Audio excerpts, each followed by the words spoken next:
Hey VC, it's Ron. Thanks for joining me.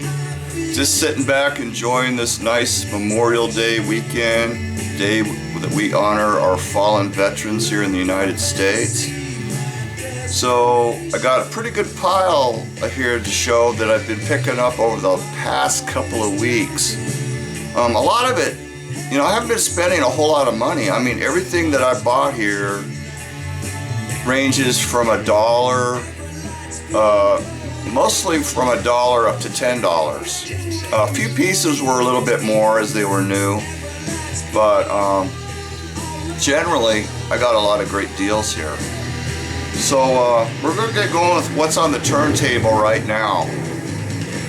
And it's a 1997 comp, unauthorized limited edition of New Zealand Garage Psych.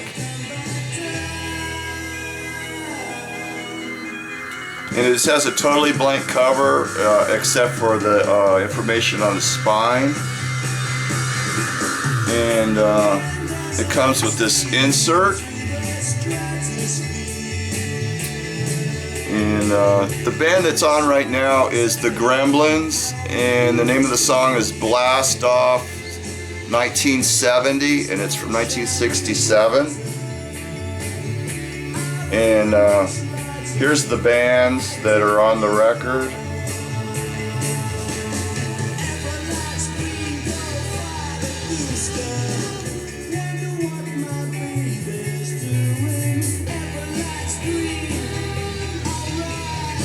Yeah, you don't hear much about New Zealand Psych, but they obviously had a scene just like anybody else. So yeah, I'm sure these singles are quite rare. Really cool comp. Discogs says it was limited edition between 300 and 500 copies pressed, but it has been reissued since 1997, and it is currently unavailable. A different label put it out, and it has a little bit different cover. Same paisley design, but it has text on the cover. And it's on green vinyl with paisley design labels. Very cool.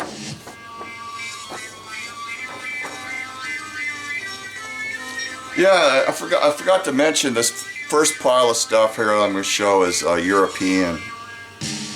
Then I picked up the new Creation release on the Numero label. It's a United States label that just puts out awesome quality stuff.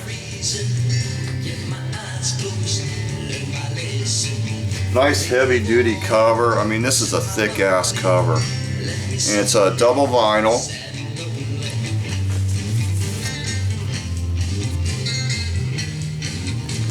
The Creation, they didn't put out a whole lot of music, probably not more than maybe a couple of dozen songs total. And I don't have every song by them, but I've got the vast majority. I have 2 different LPs by them, and I have a pretty good collection of their songs, but not everything. So yeah, this is just really cool. It has a lot of their singles, and it has true stereo mixes of those singles, which is really cool. And it has a couple of different versions of a song, so very nice. Sounds great. Comes with this fantastic book that's full of information on the band and previously unreleased photos.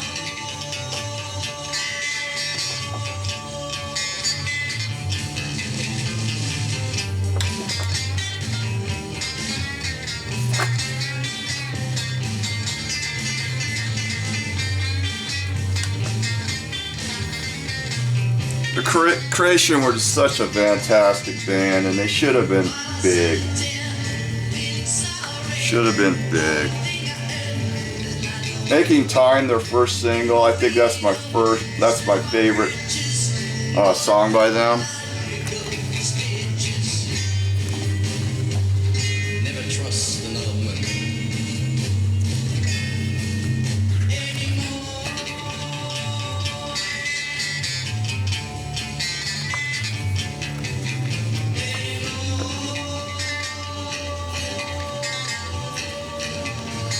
Definitely one to check out. And you know, the quality on those, fantastic. It blows the doors off of anything that Sundays puts out. And it's reasonable price. That was under $30 before tax. A double album. Sundays has the balls to charge up towards $25 for one album. And to me, I mean, the quality isn't that great. I mean, it's okay, but I see a lot better. So yeah, I hate to rag on Sundays. I know a lot of people like them, but it's iffy with me. But they do have a fantastic catalog. And this is the other Creation album that I have, a singles collection. This has a lot of information on the band as well, including their discography and 45s, picture sleeves. This album's cool to have as a companion to that one because this has a lot of the original mono mixes of songs, whereas on that compilation it has true stereo mixes of those same songs. So these go together quite nicely. Then I picked up the second Bloodwind Pig. And this band only had a couple of albums. They did reunite and put some music out later, but initially they only had a couple of albums. This is a good album. I wouldn't say it's as good as their first album, but it is quite good. And it's on the A&M Chrysalis label. I guess A&M and Chrysalis merged at this point.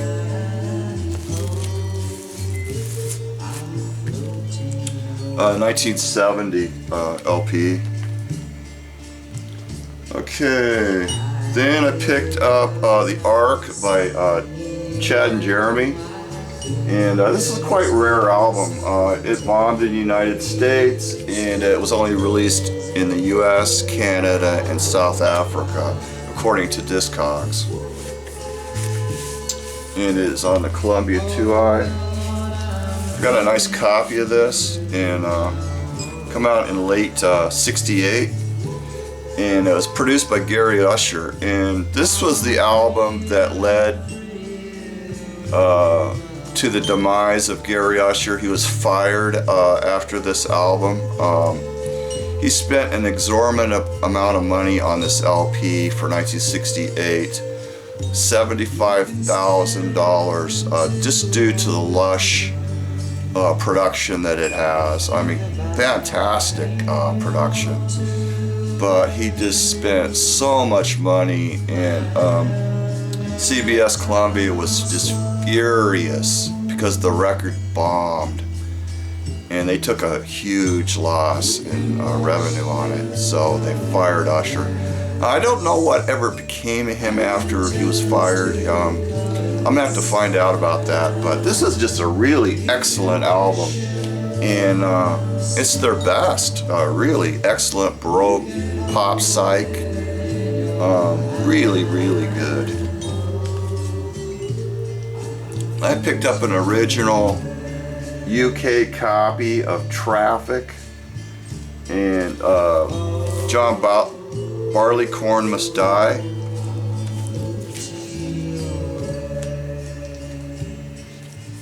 It's on the original Pink Island label. Nice clean copy of this. I got a good deal on this, and it's got one of those military PX stickers. Come from a US base. I believe that's what that is. And yeah, it had a writing on the back, big ugly marker. Somebody wrote their name on it. So I just put a piece of paper tape over it to cover it up so it wouldn't be such an eyesore. But man, this sounded fantastic. And then I upgraded my US cover of that same album yesterday. And I found it with this rare sticker that was on the shrink wrap, and somebody put it on the cover. So I had never seen that before, so that was a cool find. And I got this cover pretty cheap. so it's a nice addition to upgrade my original vinyl. And you can see it's got a burlap sack design that the UK cover doesn't have. So I kind of like this with the burlap bag. It looks cool. And I picked up Uriah Heep, Demons and Wizards. Just a killer album. This is a US copy.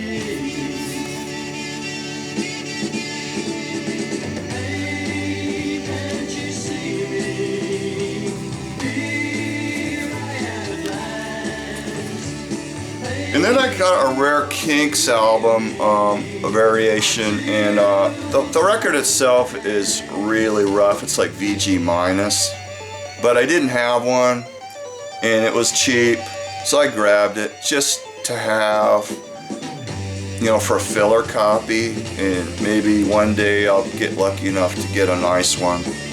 This is the original 1964 US pressing of the Kinks. You Really Got Me. Now, I've talked about this label variation before on my channel, but I've never showed it. And it is, you can see in the pink there, it says Pop Series. Now that was only on the labels for a very short period of time, and then it was removed. So, and this is a mono copy. It's probably playable, but there's a lot of light marks on it. And I was lucky enough to get the original company sleeve that it came with, which I didn't have. I don't think these were on the second pressings, just the first pressings.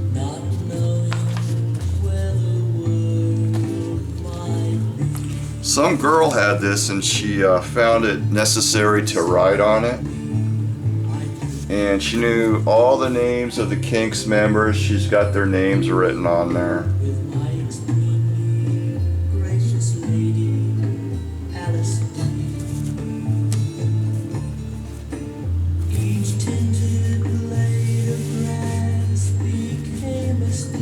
Has anybody heard the new Ray Davies album? What do you think? I've heard the title track, and I thought it was pretty good. I was hoping there was going to be a Kinks reunion. I heard that they were in the studio working together, but I guess maybe Ray and Dave got on each other's nerves, got on each other's nerves, and it fell apart. Yeah, there's a lot of friction between those two brothers. Okay, that does it with the European stuff. Now I'm going to show a stack of US stuff. We got, this is a record store day, gems from Sun Records. It's a compilation of rockabilly and R&B. It's from 2014. I picked this up used. This is a good comp. It's got a lot of R&B. It's kind of 50-50 on the R&B, rockabilly, but I enjoyed it.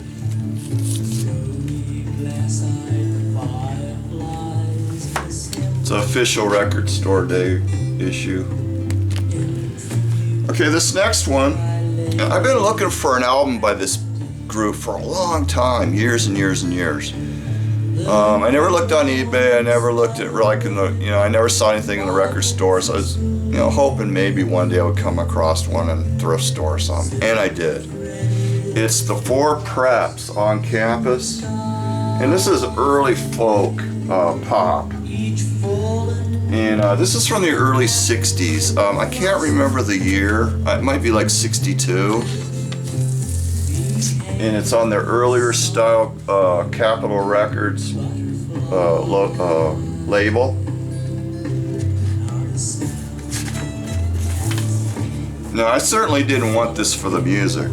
The reason I wanted this is because Ed Cobb was in this band, the famous producer, songwriter that worked with Standell's Chocolate Watch Band. This is him right here. So very cool. I mean, that guy, he was such a cool guy. So this is nice just to have in my collection for historical purpose. Okay, now I got a couple of Byrds albums to show. I got a mono turn US copy, which I didn't have. This is a really clean copy. The vinyl's quite clean. And I finally got to hear the mono mix of Turn. For me personally, I think I like the stereo mixes for Byrds as opposed to the monos. And an interesting thing is on the monos you can see a lot more of the bottom of the photo than you can on the stereo copy. And if you look, the slick, it actually wraps around. You can see Michael Clarke's other hand. If you look at the original UK copies, they show even more of this photo than the US does. And then I got a stereo copy, which I already had, but this is a variant. So it was a pretty nice copy. So I went ahead and I grabbed it. And this one is kind of interesting. And this is in Discogs. It says Masterworks at the bottom of the label, which means Masterworks is an identifier for Columbia classical music. So that's actually a classical label that they put on there. I don't know. It's not real common, but it's not super rare either. But I never saw one before. Then I got Groovin' by the Young Rascals. This is a real nice, clean, original US copy, cut out. And there's some good songs on this. It's a bit too poppy, I'll have to say. But there are some really good songs on here, including there's a sort of a psych rock song on here that's real cool called Find Somebody. Sueno's good. Of course, the hit How Can I Be Sure, and it's got the original version of You Better Run that Pat Benatar had a big hit with. So their version is very cool if you've never heard it. So yeah, just a really nice stereo LP that I picked up for $5. And it does come with the mini poster on the inside, which I'll show in case nobody's seen it. I never saw it before.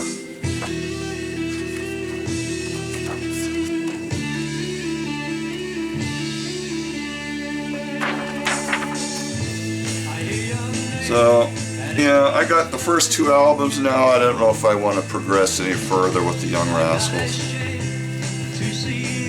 Then I picked up a nice copy of the Rugbies, 1970 LP, and it's got the hit You and I on it, and it's also got Wendell the Warlock, or Wendigal the Warlock,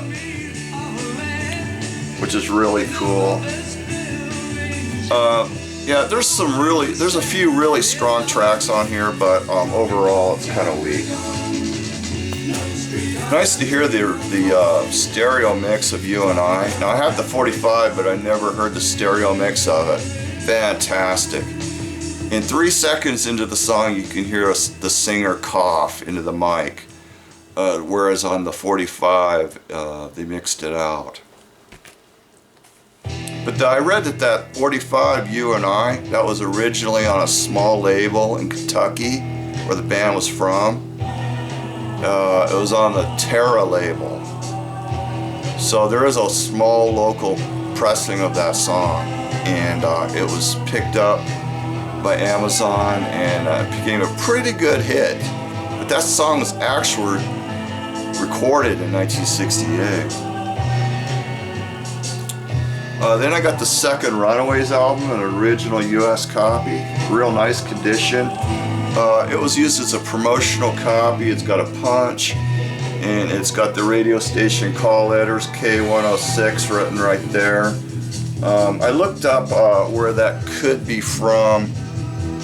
I can't remember the state, but comes with an insert.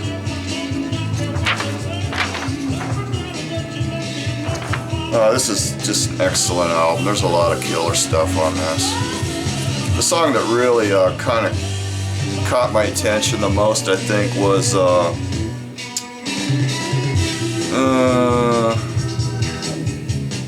think it was Born to Be Bad. Real cool.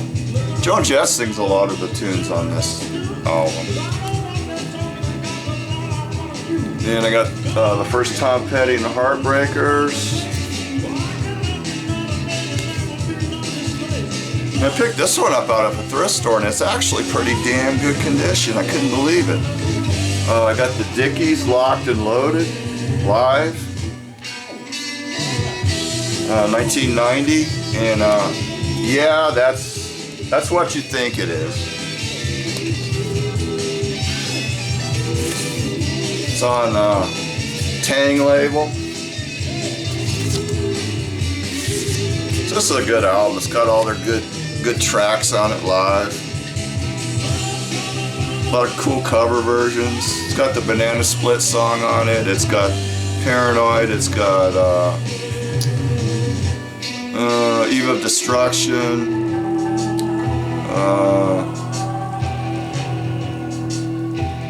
Communication Breakdown. Yeah, pretty cool album to find in a thrift store. And then I got a couple more here. This is the first, considered to be the very first legitimate US rock opera. It's by a band called Smoke Rise. And the name of the album is Survival of St. Joan. It's about Joan of Arc. And I don't know too much about her, but she was burned at stake in like the 1300s or something like that. She was accused of being a witch. And she proclaimed the name of Jesus Christ while she was burning to death. It's on Paramount. It's a pretty good album. It's sort of mellow. It was actually done as a stage play with the band performing on stage. So yeah, it's got her story, Joan of Arc's story, and the lyrics. So pretty cool. Come out in 71, I believe. It rocks out in places, but overall it's kind of a mellow, proggy sound. And then this last one I got, this is a Hopi Butterfly, and it's an Arizona record. It's put out by Native American Hopi Indians, and it's a recording of the butterfly dance, which is a dance that the young maidens would do. And it was recorded in the summer of '67. Supposedly, it says on the liner notes that it's the very first recording of the dance as it appeared live. You know, it's typical drum beats and chanting and that kind of thing. These are very rare, even here in Phoenix. And it's on the Canyon label, and it came out in 1970. And yeah, I think I could get $50 for that to the right person. Okay, that does it. I made it through. A lot of records to go through, and hope you enjoyed seeing them, and have a nice Memorial Day, and catch you then. Catch you next time. Later.